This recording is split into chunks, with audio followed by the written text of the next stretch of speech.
May kasunduang pinirmahan ang ASEAN at China sa ASEAN Summit sa Kuala Lumpur, Malaysia. At may ulat on the spot si Mariz Umali. Mariz?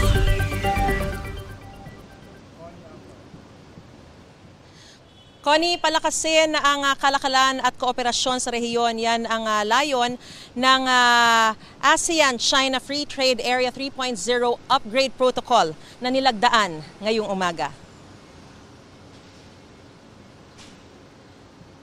Sinaksihan ng mga member state ng ASEAN kabilang si Pangulong Bongbong Marcos ang formal na paglagda ng ASEAN at China sa kasunduan layong palakasin pa ang ugnayan sa kalakalan, pamumuhunan at kooperasyon pang ekonomiya sa rehiyon.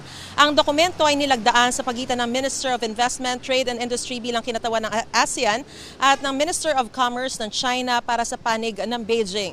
Sa ilalim ng ACFTA 3.0 Upgrade Protocol, layo ng dalawang panig na palalimin ang liberalisasyon sa kalakalan ng mga produkto at serbisyo, palakasin ang ugnayan sa digital economy, green development at supply chain connectivity, at itaguyod ang mas inclusive, sustainable at resilient na paglago sa rehiyon sa gitna ng mga hamon sa pandaigdigang ekonomiya.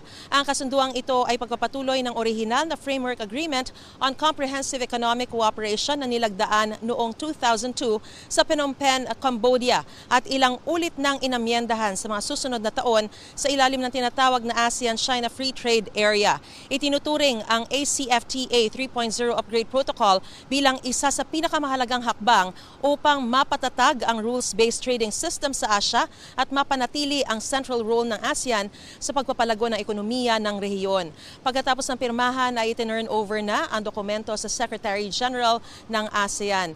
Sunod naman, Connie, na dinaluhan ni Pangulong Bongbong Marcos ang bilateral meeting niya kasama ang Australia. Mamaya alas 2:30 ng hapon ay formal nang magtatapos ang 47th ASEAN Summit at related summits at mangyayari rin po dyan ang handover of the ASEAN chairmanship sa ating bansang Pilipinas.